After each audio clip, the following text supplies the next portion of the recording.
Hello friends, आज इस video में हम जानेंगे कि हमें इंटरव्यू में अपीयर होने से पहले किन किन चीज़ों की प्रिपरेशन करनी चाहिए। हमें अपने आप को इंटरव्यू के पहले कैसे तैयार करना चाहिए ताकि हमारी अपीयरेंस इंटरव्यू में बहुत इंप्रेसिव हो और हमारा मिशन अचीव करने में हमको दिक्कत ना जाए। तो देखिए, when you start preparing yourself for the interview, you need to do research about the organization, their achievement, their goal, their mission, vision, their area of working। ये जानना इसलिए भी जरूरी हो जाता है क्योंकि इससे आपको एक एडवांटेज तो ये मिलता है कि यू स्टार्ट अंडरस्टैंडिंग कि आप अपने आप को उस ऑर्गेनाइजेशन में कहाँ स्टैब्लिश कर पाएंगे। और दूसरा, आजकल एक ट्रेंड भी है, जब आप इंटरव्यू में अपीयर होते हैं, they always ask what do you understand about the organisation, what do you understand about our company. तो इसके बारे में अगर आपसे पूछा जाए और आपकी प्रिपरेशन ना हो तो ये भी आपका इंप्रेशन खराब करता है ड्यूरिंग द इंटरव्यू। इसके बाद you need to research the job profile. Job profile में आपको क्या रिसर्च करना है? You need to research about the requirement, required की स्किल्स, क्वालिफिकेशंस, एक्सपीरियंस। ये इसलिए भी जानना जरूरी है कि इसी के माध्यम से तो अपने आप को तैयार करेंगे। जो स्किल्स मांगी गई हैं या क्वालिफिकेशंस मांगे गए हैं, वो उसके लिए आपकी प्रिपरेशन कैसी होनी चाहिए।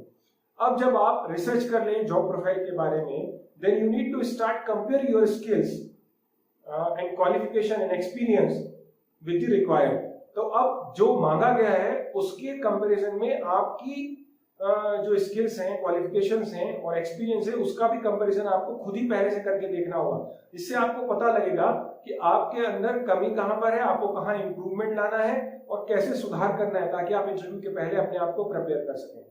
अब ये तो हो गया all about research about the job and company.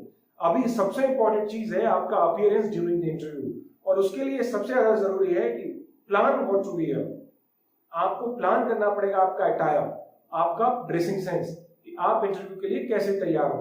तो हमेशा ध्यान रखिए कि आपको हमेशा इंटरव्यू की प्रिपरेशन में जब अपने वियर या क्लोथिंग को आप प्लान कर रहे हैं, तो you need to prepare yourself, you need to plan yourself wearing formal attire. वो इसलिए भी जरूरी है क्योंकि फॉर्मल अटायर का ही इंप्रेशन सबसे अच्छा होता है। जैसे for male candidate you can say आप या तो बिजनेस अटायर यूज करें, या आप प्लेन शर्ट्स या स्मॉल चेक्स वाली शर्ट्स जो होती हैं वो पहने, tie, trouser, plain trouser, belt there must be, और ब्लैक और ब्राउन शूज वेल पॉलिश्ड। तो इस तरीके का फॉर्मल अटायर बॉयज के लिए होना चाहिए, और गर्ल्स के लिए रेगुलर ट्रेडिशनल अटायर चल सकता है, बट वो भड़काऊ ना हो। आप बिजनेस अटायर भी पहन सकते हैं, चाहे तो आप शर्ट ट्राउजर भी वियर कर सकते हैं जिसकी स्लीव एटलीस्ट 3/4 होनी चाहिए, और प्लेन ट्राउजर्स हो, ज्यादा ऑर्नामेंट्स या भड़काऊ मेकअप ये सब चीजें नहीं होनी चाहिए। You should look very impressive in the interview. इसके अलावा अब आपको एक चीज का और ख्याल रखना है कि प्लान व्हाट टू ब्रिंग, आपको ले जाना क्या क्या है इंटरव्यू में। अदरवाइज क्या होता है ड्यूरिंग द इंटरव्यू, जब इंटरव्यूअर पूछता है कि भाई हमें ये चीज आपने बताई, आपका ये क्वालिफिकेशन है, आपका ये एक्सपीरियंस है, शो अस द पेपर, और अगर वो आपके पास ना हो तो थोड़ा सा आपकी क्रेडिबिलिटी पे भी डाउट जाता है या क्वेश्चन मार्क आता है। या ये भी हो सकता है कि वो आप पे ट्रस्ट करें, बट वो जो मौका आपको मिला था, आपके डॉक्यूमेंट एट प्रेजेंट ना होने के कारण वो मौका आपके हाथ से छिनकर किसी और को भी चला जाए। इसीलिए always prepare what to bring in the interview.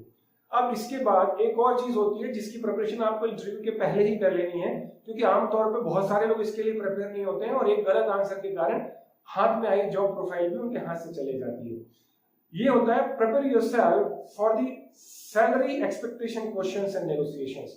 क्योंकि आमतौर पे पूछा जाता है कि how much salary do you expect from us, what are your salary expectations. तो यहाँ पर बिना प्रिपरेशन के हम कुछ भी बोल जाते हैं, और कई बार जो प्रोफाइल हमें मिलनी चाहिए, हमारे पास जो जॉब आना चाहिए था, वो हमारे हाथ से चला जाता है।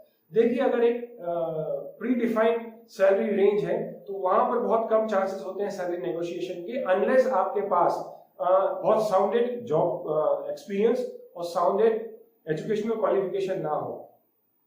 तो इसीलिए आपको इसके लिए अपने आप को प्रिपेयर करना है। सेकेंड चीज, इसके बाद जब इंटरव्यू खत्म होता है तो आमतौर पर फॉलो बहुत जरूरी है, जो बहुत सारे लोग मिस कर जाते हैं। वो इंटरव्यू वाला क्वेश्चन पूछ के खत्म कर देता है और वो बाहर आके बोल देते हैं हाँ that's it, that's all. But ये अच्छा नहीं है, ये सही नहीं है। इसीलिए आप इंटरव्यू के लिए जब गए हैं तो कैबिन या रूम या ऑफिस छोड़ने के पहले यू नीड टू फॉलो, क्योंकि आमतौर पे आजकल एक ट्रेंड भी है कि many interview ends with like do you have any questions, do you want to know something, वो ऐसा पूछते हैं। अगर उन्होंने ना पूछा तो भी आपको फॉलो अप करना ही करना है। तो आप कैसे क्वेश्चंस पूछ सकते हैं फॉलो अप में या इंटरव्यू एंड करने के पहले? जैसे tell me about the organisation culture, आप मुझे ऑर्गेनाइजेशन के कल्चर के बारे में कुछ बताइए। आप ये भी पूछ सकते हैं कि how will my performance be evaluated, मेरी परफॉर्मेंस कैसे जांची या परखी जाएगी। आप ये भी पूछ सकते हैं कि what are the opportunities for advancement या ग्रोथ, भाई तरक्की के क्या मौके हैं या क्या चांसेस हैं मिलते हैं इस ऑर्गेनाइजेशन में। आप ये भी पूछ सकते हैं अगर आपको ये सब चीजें नहीं पूछना है, what are the next steps in the hiring process, hiring process के अगले स्टेप्स क्या हैं और किस तरीके से ये प्रोसेस आगे बढ़ेगा। तो ये सब चीजें अगर आपने प्रिपेयर कर ली तो बाकी लोगों के कंपैरिजन में आपका इंटरव्यू बहुत अच्छा जाएगा, क्योंकि मैक्सिमम लोग ये सारी चीजें इंपॉर्टेंट मिस कर जाते हैं और इनकी प्रिपरेशन के बिना ही इंटरव्यू में डायरेक्ट अपीयर हो जाते हैं। तो उम्मीद करता हूं ये वीडियो आपको पसंद आएगा और आपके इंटरव्यू में इससे आपको हेल्प भी मिलेगी। So do consider these all the points to prepare yourself for the